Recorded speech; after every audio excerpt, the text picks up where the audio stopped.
And now, it's time for another Dice Tower review with Tom Vasel. Number, please. There is, I don't know, it seems like there's a kabillion of these games out there. I know there's not. But this is a educational game. It's an education game, really. It's a mathematic game. And you say, well, Vasel, you're a math teacher. Well, yes, I am, but I want the game to be good, too. This is essentially a... Wait a minute. I'm giving my opinion first. Let's look at the game, and then we'll talk about it.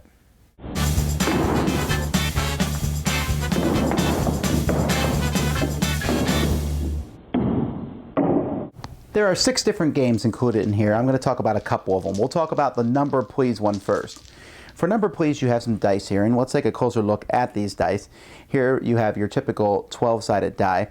Here you have a 2, 3, 4, 5, 6, 7 die, and here we have a 3, 4, 5, 6, 7, 8 die, and here we have a 1, 2, 3, 4, 5, 6 die. So there's 3 different yellow dice, and then we have a red die, which is 4, 5, 6, 7, 8, 9, and then we have a blue die, which is 5, 6, 7, 8, 9, 10.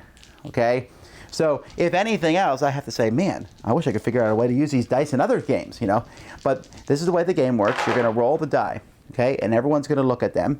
And in Number Please, you are trying to use these 5 dice to get 4. You can add, divide, subtract, and multiply. Although I think using exponents and factorials and things would be interesting too, but you can't. So the first person to do that. So let's see.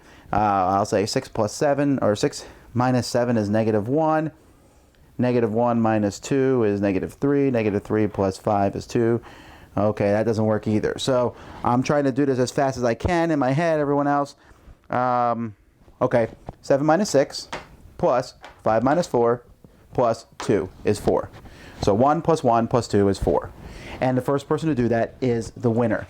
Now, a variation on that is where you have to try to use just the 3 yellow dice to come up with the black, the purple, the blue and the red. So for example, I can do the black here. 6 minus 4 is 2. 2 plus 2 is 4. To get 5, oh, that's harder, but I can, I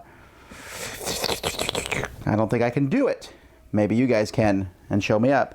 And to get 7, I don't think I can do 7 either. Oh no, I can. 6 divided by 2 plus 4. All right, so that's 7. And so then I would get 2 points, as long as I was the first person to do it. You can also do something where you say, you need to make these 3 equal these 3 and make 2 equations out of them. Or make these 2 equal those 4. You can also do, the rules have this board that you can draw out on paper. I'm not going to draw that for you. And you're trying to, basically, it's kind of like a Yahtzee style thing. We're rolling different combinations to get points. And by the way, all the rules are on this little fold-up thing that comes in the box. And there's also, you can make like a Tetris thing. It's all very puzzly games, or make a 3x3 grid, putting the dice on the grid and trying to make them equal different numbers and so on and so forth. But the basic game is going to be that Number Please, which, you know, you would say, oh, you can use any dice to play it, but these dice are unique. As you can see, we have a 1 through 6, a 2 through 7, a 3 through 8, a 4 through 9, a 5 through 10, and a 1 through 12. So that's the game. I mean, it's neat that there's some custom dice in here, but really, the feeling here is that I'm getting some custom dice, which when you think about it, yeah, they're 1 through 6, 2 through 7, 3 through 8, etc. But, and a timer that you can use for the games too. But, I don't know, I feel like I'm getting gypped. The dice aren't that cool quality. They're just ordinary dice with numbers on, and I don't know, I could make any number generator generate numbers. I could take any dice and do it. They'd be different kinds of dice, but I don't know. I'm just not feeling that this game is anything spectacular.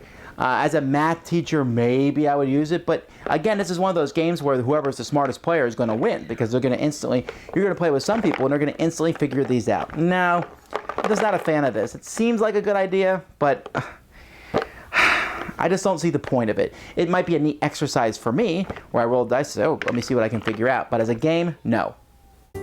Thanks so much for watching the Dice Tower videos.